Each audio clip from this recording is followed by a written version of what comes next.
Well, happy to be here. So I've been working with Formula One since 2018, but really only for the last year with the Red Bull Racing Team, which is now called the Oracle Red Bull Racing Team. And so I'm really privileged to have Ollie here, who's the CMO of the team. And maybe just before we start, how many people here follow or watch Formula One? Okay, probably bigger than it was a year or even bigger than before. So we have a little bit of a video to get started, just for those of you guys who are a little less familiar with the sport. So we could run the video. Transformation is hard. Anybody who's been through any kind of transformation project knows that this is really, really difficult. We want everything yesterday. That's just the nature of our business. And then it really is a case of finding the right partner and then also being very realistic in terms of what you're trying to achieve over what time frame.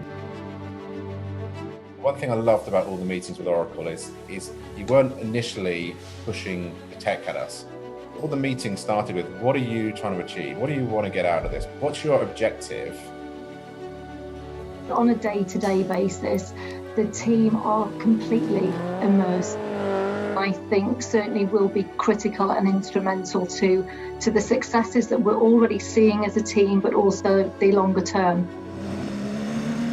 The responses went live. That was super quick. We've got other areas of the business which are about to go live as well.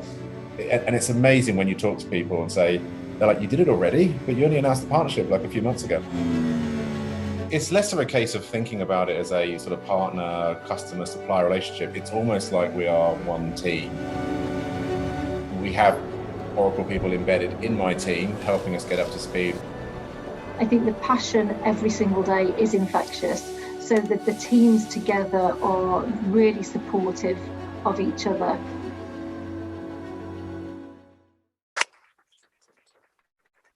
Everyone's up to speed on Formula One.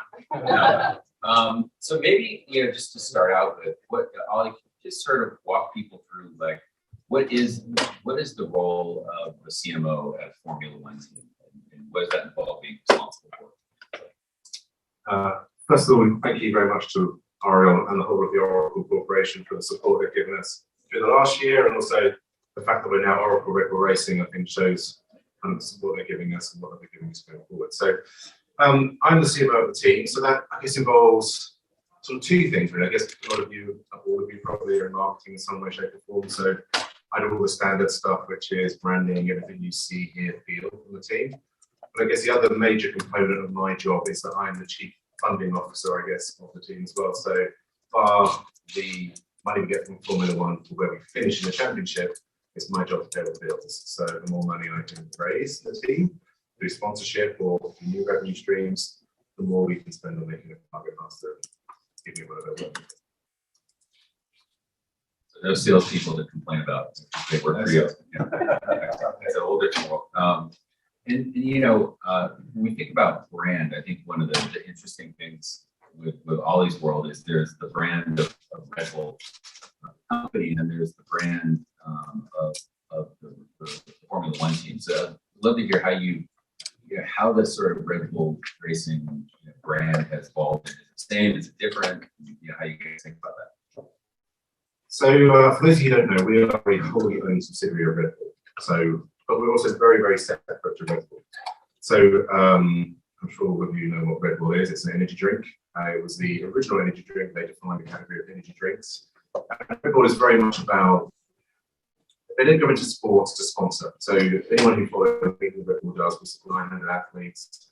We're involved in many different sports around the world. But very rarely would Red Bull turn up at a sport and just put a logo on a car, put a logo on an athlete, put a logo on a sport. Their view is very much they want to apply the Red Bull ethos, which is their Mavericks. They define what sports are. They define what their brand is. They're not going to be defined by other people's brands. So our owner is a very big Formula One fan, and for 10 years before 2005, we sponsored a team, and it just frustrated them. They had no say about who the driver was. They had no say about how much investment was going into the team. They were just writing a check. So in 2005, Red Bull bought what was then the Jaguar team off then, as known Jaguar, which was Ford, And the whole view was we're going to take a fledgling team and we're going to make them world champions. And I would say at the beginning, people just laughed at us. They're like, what is Red Bull doing amongst Ferrari and amongst Mercedes and amongst BMW at the time? It's just an energy drink. And we were kind of the jokers. We threw parties, we were coming last, but actually we were building something. So for those of you who've been watching Drive to Survive, you'll see that my boss, Christian Horner, was actually given the job as CEO of the team at 31 years of age. It's a pretty big undertaking, really. It's a multi-billion-dollar business, put a 31-year-old in charge and tell him, build a winning Formula One team. So he was very much about living the brand, like be mavericks, take risks. We have this saying in my team, which is go for the gap. You know, a famous racing driver, Ayrton, once said, when you stop going for the gap, you're no longer a racing driver. So we're always looking for that place to be different to our competitors. But yeah, for us, it was all about maverick spirit, and then behind the scenes, putting all the right resources in place. So Red Bull has been brilliant, whether you see it with us or whether you see it with RB Leipzig or New York Red Bulls, but they're all about putting the right structure in place, getting the right people in place, supporting them, and then building for something. And then 2005 we entered the sport. By 2009, we were a regular winner. By 2010, we were a double world champion. And we continued to be double world champions for the next 4 years. And we've been the second most successful team in the sport in the last 2 decades. So that's the Red Bull way. It's working. Congratulations on Hughes Drivers Championship. Quite exciting. And you know, a lot of people, like, sponsorship in sports has become pretty commonplace. It takes different, you know, sort of does different things in different sports. And you know, I'd love to hear how you guys think about what you want to do with your sponsorship program besides just getting money in the door. You know, how you think about what's important and sort of, you know, also sort of leading to why, you know, why you guys are working with us. Sure. So yeah, money is always a factor for sure. But actually for us, there's a reason we never call it sponsorship. We generally call it partnership, and we do genuinely work with people who will be adding something to the team. I mean, Formula One is massively, massively complex. I mean, whatever level of fan you are in the room here, you would never understand unless you've been to a race and worked with a team how much data we churn, how many multiple millions of variables we're looking at for any one race weekend. And we're looking to work with the best-in-class partners because, one, we need to save money. It's really super expensive to do that. And two, we need their technology. And maybe we'll ask another question about this later, but Oracle being on our side is a huge, huge factor, we believe, in how we'll get back to winning races in the future, winning world championships in the future, because we need their technology, and their technology will really make a huge difference. It has made a huge difference already. So we worked with Oracle last season, and we've been running Oracle cloud infrastructure to simulate strategy and look at where we should get. And there were multiple races last year that, because of the speed of Oracle's cloud technology, we were able to make decisions which made us win races. And from our perspective, I mean, I've always been intrigued with Formula One as sort of a really good showcase for technology products, because it's got this great combination. It's got this global reach, and then also it has some of the most complicated technology use cases that, you know, if you can succeed there, it's very impressive to technology buyers around the world in, you know, business world. And you know, at the same time, as Ollie was saying, this other interesting dynamic that they both want to do more and save money at the same time, which is the same constraint, you know, a lot of us have in our businesses. So it's just gives us a lot of pretty interesting ways to work together. You know, the other sort of big marketing dynamic I think we've seen in the sport is that it's just become a lot bigger in the US recently. Maybe talk about how that sort of changed from your perspective and how you guys are looking at you know, your interaction with the US market. Sure. So F1's had a bit of a, we've been in and out of the US for years, actually. I think the first US Grand Prix was in 1930, and we've raced in multiple locations. We had a race in Vegas, which was really in a giant car park in Caesar's Palace. It's not. No, it's not a good thing. No, that was probably one of the reasons it wasn't working. We went to Indianapolis for a number of years. Also didn't really work out. And then since 2012, we've had the US Grand Prix at the Circuit of Americas in Texas. And actually, that's been really, really good. So 400,000 people. Yeah, 400,000 people attended the US Grand Prix, which, you know, that's like 4 Super Bowls, and it's pretty phenomenal. We're just seeing growing interest in the US all the time. I mean, there's a number of things which have fueled that, but certainly for us at Red Bull, we're seeing that we are by some margin the most popular F1 team in the US. For many years now, we've actually been doing activity in the US. We've taken something called our show car programs. So we take an old car and we bring it to people that can't necessarily get to an F1 race. So we've done donuts on a helipad in Miami. We've raced along South Beach. We've been through the Nevada desert. We've been through New York. We've been with the first race car to race down the strip in Las Vegas. So we're constantly trying to find ways of bringing F1 to a US audience that might necessarily know what F1 is. But certainly, we're really glad to see the US growing. I think maybe some of you will know this, but there'll be 2 US Grand Prix this year. There'll be one in Miami in May, and we've got Austin later in the year. So hopefully we continue to see that building. And then I guess similarly, on top of that, we have I guess a lot of you have probably seen the Netflix Drive to Survive series, but that's done a huge amount to help bring a new audience into F1 that maybe didn't consider F1 was before, but have seen some of the drama and some of the fun that goes on behind the scenes. And what I think is amazing about that is F1 pays Netflix. I'm just it's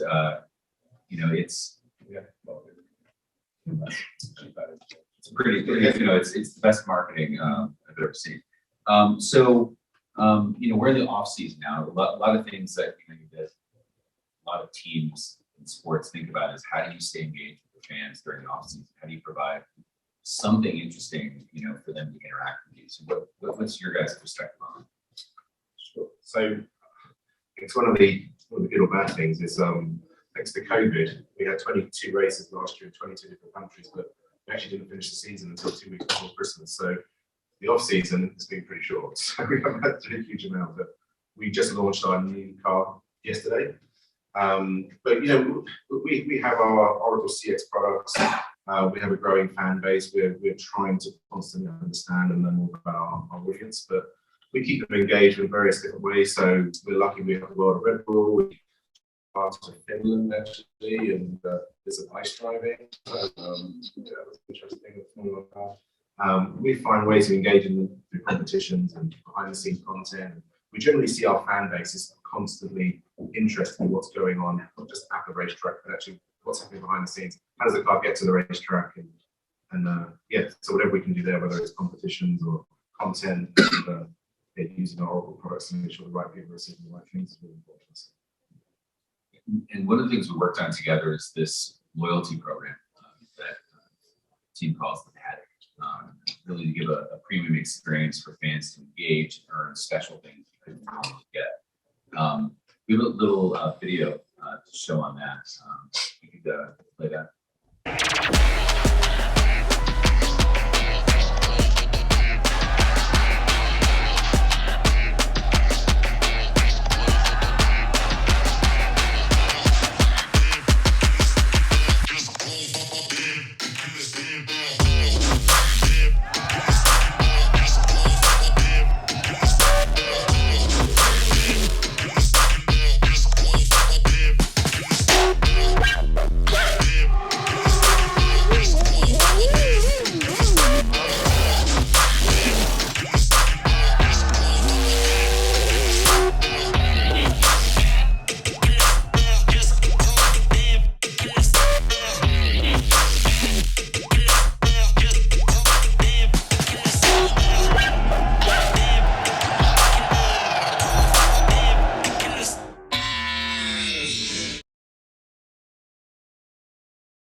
So,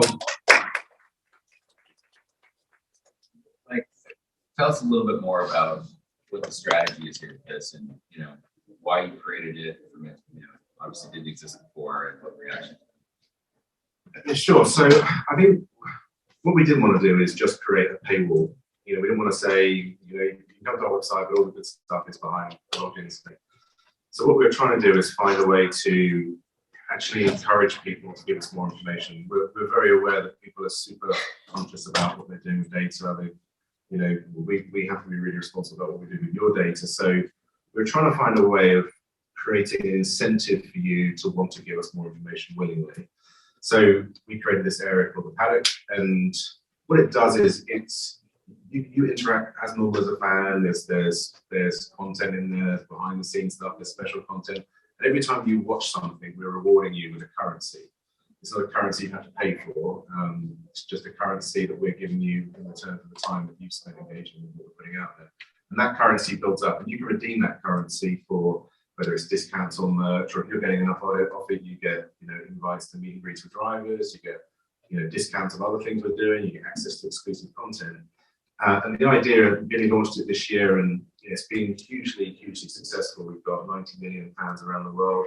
We don't have 90 million pounds yet signed up, but certainly, Double yesterday. yeah, it did double yesterday. Just in one day we did our launch. But the idea in the future is we can start to learn about pockets. So as we start to learn about, you know, a pocket of fans that are in Los Angeles, maybe we form a Los Angeles fan club, or we work with local Red Bull to have special bars where you can come and watch the Grand Prix, and you know, maybe an ex-driver turns up. But we're really trying to find ways of rewarding fans without costing them money. We're just rewarding you for the fact that you're interacting with us. Yeah, this whole area of loyalty programs is something we're seeing a lot of customers with a product called CrowdTwist. It helps people build these programs. And I think the interesting part of this is for a lot of sports, or almost all the sports organizations and a lot of consumer products companies, you don't have this direct connection with the customers because there's some intermediary in between. In this case, the different racetrack venues, selling tickets, TV broadcasts, that this is allowing them to be able to actually have that relationship with the customer that they didn't have before. I think it's really just becoming sort of a normal routine.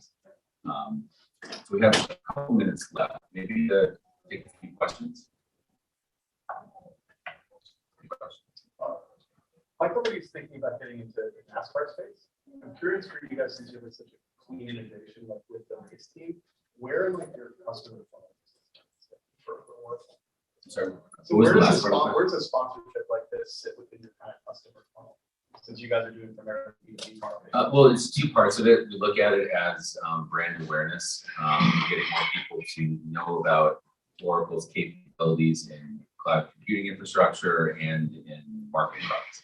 But then also, we find it to be very useful for sort of later in the funnel, if you think about having customers that are evaluating our products, coming to events and hearing the team talk about their technology products. Like at this last Austin race, we had the team talk about using Monte Carlo simulations, this race strategy that Ollie was talking about. And we had some people that we brought, big Wall Street banks that are doing Monte Carlo simulation, not to figure out when the pit stop, but to figure out if one of the traders is going to lose $8 billion. So it's, you know, I find that the sports kind of use cases are more interesting and compelling than here's another company, another industry. So it's like kind of like early, and then towards the end, it tends to be pretty useful. Any other questions?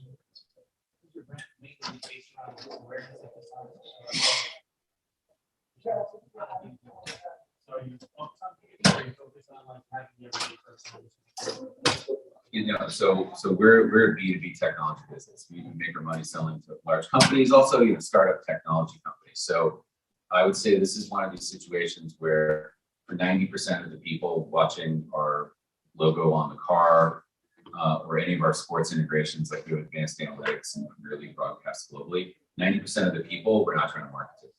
Now, we got to make sure that they have a good experience and don't have a negative perception or because of what we're doing, but it's about getting people that are technology leaders or developers to see examples of how our technology is doing something impactful. Question, Ollie, since launching the Paddock, is there a particular insight or two that that's been surprising about your fan base that you guys have learned? On the spot. Do you know what? I think what we found is how engaged our fans are, because I mean, Formula One is super complex, right? So we never realized how much people want to know what the guy does who changes the front wheel. You know, how does he train to lift a tire? How do you? So I don't know if people know this, but we have the record for pit stops. We can change 4 tires on, 4 tires off in under 2 seconds. People wonder how do you do that? It's like the ultimate sort of metaphor for teamwork, really. So what we're finding is people have an insatiable appetite for more information. And people want to see the data. I know in the last talk there was from FanDuel to my second screens. So one of the things that we're really learning is there's a huge desire for a second screen experience in Formula One. They want to watch the race, but they want to know what's happening. Like, what is tire degradation? What is, you know, like what is the damage doing? What does dirty air mean? Like, there's a whole glossary of terms. People are like, I don't know what that means. So we're trying to find a way of simplifying the sport. Sport has got really complicated. and want to try and make it easy for people to come in, easy to understand, and easy to kind of interact with what's going on. Good question. Ollie, just curious, it sounds like Formula One fans are diehard fans. So you're increase engagement with them. What are you doing to attract new customers, particularly in the US? Is there any particular, profile that fits your target customer? Yeah, actually, I've already explained it very well. So the paddock is definitely attracting more fan that wants to learn more and becoming more diehard. But actually, I said the Red Bull fan base is the opposite. We are like the entry gate into the sport. We are pretty much the only team that has an almost 50-50 gender neutral sort of following. I think the fact that a lot of our fans in US shows are actually not diehard. They're coming in because they can relate to the brand Red Bull. Everyone here can afford to buy a can of Red Bull, not everyone here can afford to buy a Ferrari. So we're quite an easy way into the sport. But we're always looking for new ways. Like I said before, we have our show car program. We take it to places in the US where there isn't a race to bring awareness of what we do. We were the first team to launch an esports team. So esports to me is a brilliant way of getting F1 into bedrooms and trying to find the next great driver of the future. They can't all be sons of ex-promoters or sons of millionaires. It's got to be people with raw talent that are not being discovered. So we're trying to do whatever we can really to try and unearth new talent and engage with the wider audience as possible. Actually make F1 really relatable to